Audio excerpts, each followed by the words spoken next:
soccer and watching this much soccer over the period of weekends in the World Cup, I noticed that France could hang in a lot of different ways. We saw Croatia win in a lot of different ways, including on penalty kicks a couple times, then beat England, who, a lot of people were high on to get to the final. They got there, but then France did what was necessary in that final match to overcome Croatia. And I just felt that coming. I felt like France just always had that extra gear, no matter which style of soccer the match was playing. Yeah, you can't take anything away from France, the way that they played, by saying that the video assistant referees, that was the turning point. It was available in this tournament. Everyone knew it was there. Everyone knew that these type of calls that could be made. You still got beat 4-2, so it's not like it had. I know it could have changed momentum, but you were still only down one goal at that point. You can't blame the other two on the video assistant referees at that point. So you can't take anything away from France. They just played dominant. They just kept pouring it on. And you can't take anything away from it. Eric, you brought it up as we end our World Cup talk here. The star of France, I wanted to get your opinion if you think this guy is going to be a star going forward. And that's Mbappe from France. Young guy. He's got that one name that you can say that seems like all these stars have. So is he going to be a guy that we're going to continue to watch in the future?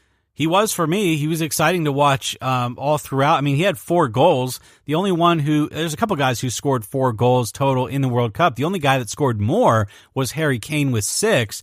So he was a leading point scorer for the French team in this World Cup.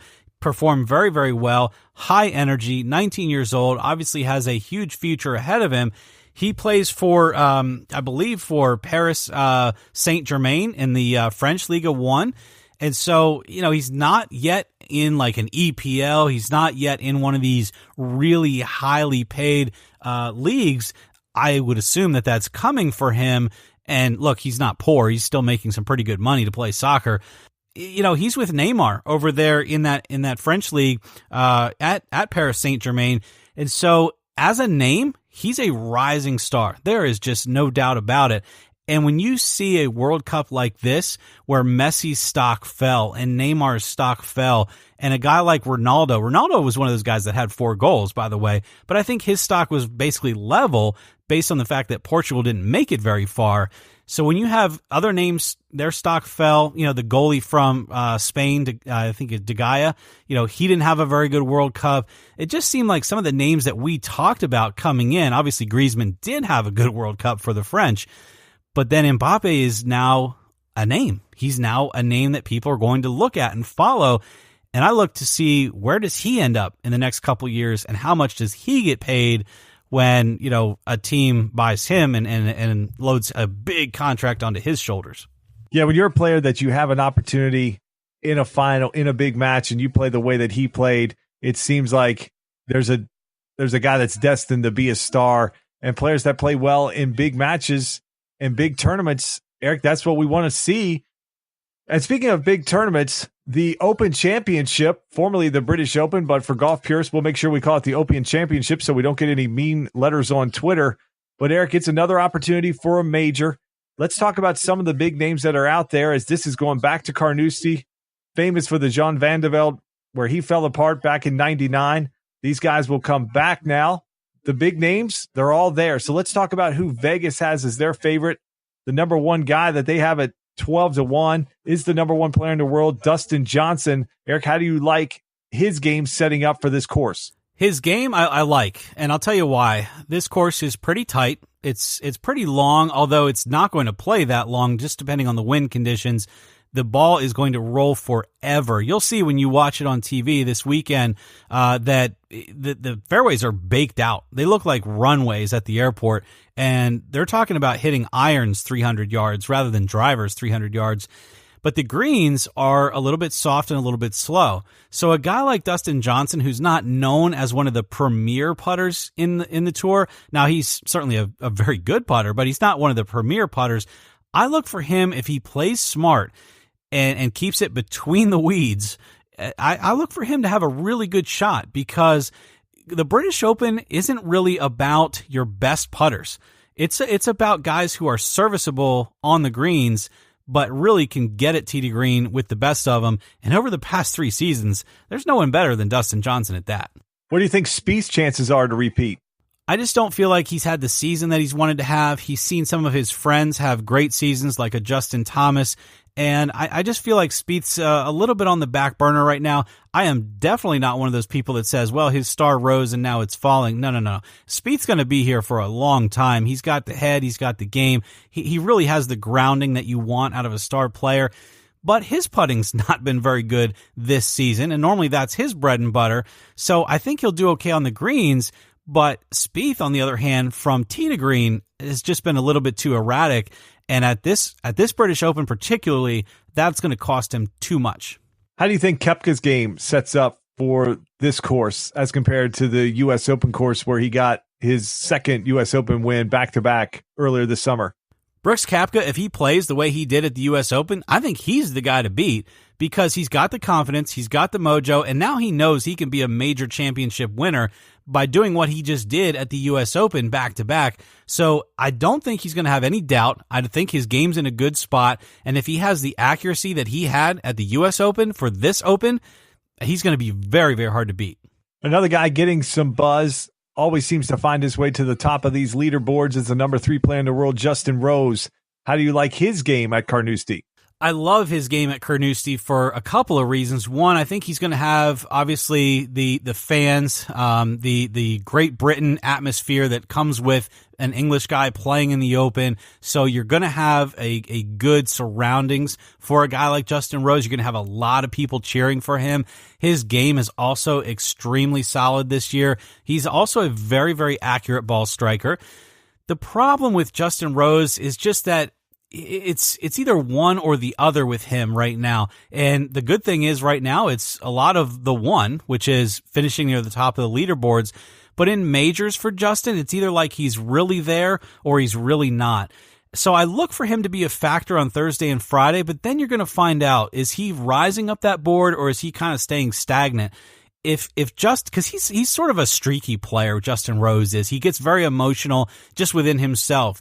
And if he starts rolling in a few putts, he rises up the board generally pretty quickly.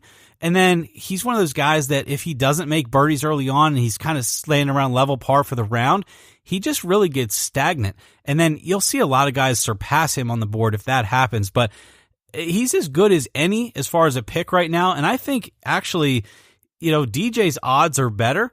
But if I were a bet man, I'd put my money on Rose before I put it on DJ, believe it or not. All right, the guy that we got to talk about, and that's Tiger Woods. You talked about this course. He has talked about as well that it's baked out. He's hitting irons over 300 yards because they're getting 80 yards of rolling them. I think he hit a 4-iron 330 the other day in a practice round. He talked about he's got a redesigned 2-iron that he's bent down to a 17-degree loft. He's talked about different trajectories, and he seems like he's got a pretty good game plan for this course. And it feels like when the driver's not in Tiger Woods' hands, sometimes that's actually a benefit. So what chances do you give Tiger of being able to be in contention on Sunday? What's funny is that Vegas has him at a 25-1, and I think his odds are actually a little bit better than that if the conditions are such that the driver is out of his hand. Because over the past few tournaments for Tiger Woods, his accuracy with his irons has been impeccable. His putting hasn't been very good. But again, these slower greens at the British Open, the Open Championship, tend to neutralize the bad, putting that happens, and you can kind of get a little bit of a reprieve from some of those lightning fast greens that they play on the PGA Tour week in and week out. These greens won't be that fast. So if he can keep it in the fairway with his irons, and he still has the accuracy he's shown over the past few weeks. I know I keep coming back to accuracy, but at the Open Championship, very similar to the U.S. Open Championship, you've got to be accurate. There are tons of bunkers out there, and there are tons of places to lose golf balls or get in the unplayable areas. So step one is hit an iron off the tee, let it chase down the fairway, take the contours of these links fairways, put it in a position that you have mathematically done your best to, calculate what you want for your second shot yardage. Because for Tiger Woods, if he's in that 110 to 160 range with his second shots, he's deadly accurate right now. And that gives him a really good shot at winning, better than a 25-1 in my opinion. But Tiger's an attitude player. And I don't know if you were going to ask me about Patrick Reed either, but Tiger and Patrick are kind of cut from the same cloth in terms of if things start going bad for them early, they're out of it because they just can't recover from that. But if they get hot and streaky early, they, very much like Justin Rose, they will shoot right to the top of the board. So I look for Tiger, if he's playing well off the tee, he's going to have a pretty good week. All right, Nick, before we close out the show here, you have any other names, maybe top guys that you're watching? And is there anybody sort of under the radar, maybe a dark horse that you like, especially for our listeners that like to play daily fantasy golf? Yeah, I think you can't count out right now a guy like Tommy Fleetwood. Again, he's going to have the AKA hometown crowd. He's an Englishman that's playing extremely... Fairway Jesus. Yes, Fairway Jesus. He's going to have an extremely good week, I believe. Another guy is Henrik Stenson. He's just very solid around these types of courses. He seems to mentally be able to handle it. He's very stoic. He hits his 3-wood very accurately as well. And so that gives him every shot at winning. But then you start to kind of look at, is this finally the time Ricky Fowler breaks out and does something? I mean, he seems to play well in the Open Championship, and I just look for him to sort of grab that as his first major. This could be the year for that. Your dark horses, I think you have to look at guys like Mark Leishman, Tyrell Hatton, and a guy that I really like that I don't think anyone's really talking about is Tony Finau. I like him because of the gritty performance we saw at the Masters, the good performance at other big tournaments and the U.S. Open.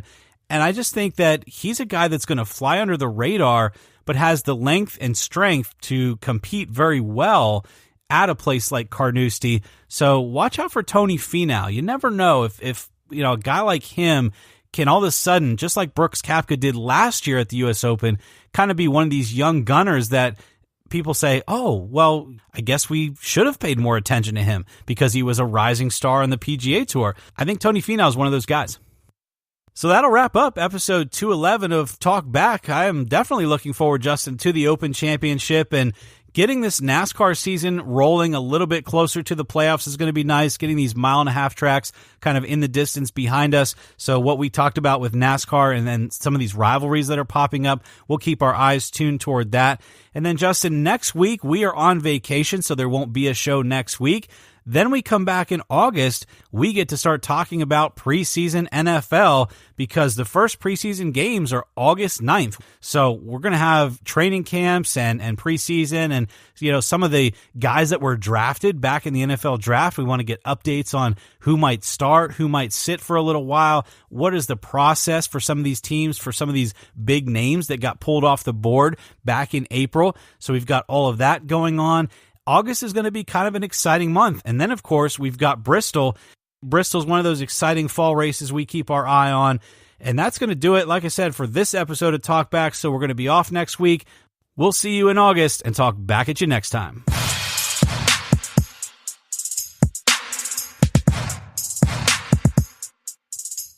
Thank you for listening to this episode of Talk Back. Staying current on sports is our #1 goal. So we drop a new episode each Thursday at 10 a.m. Eastern Standard Time on Apple Podcasts, Stitcher, or the podcatcher of your choice. For more info about the show, to meet the hosts, or to partner with us on future episodes, please visit TalkbackFanTalk.com. We really enjoy hearing your take on the world of sports, even when you disagree. After all, this show is dedicated to you, the fans. So get direct access to us on Twitter using @TalkbackJustin and @TalkbackEric. Check out our corporate feed on Twitter and Instagram using the handle @TalkbackFanTalk. We hope you have a great week. We'll talk back at you next time.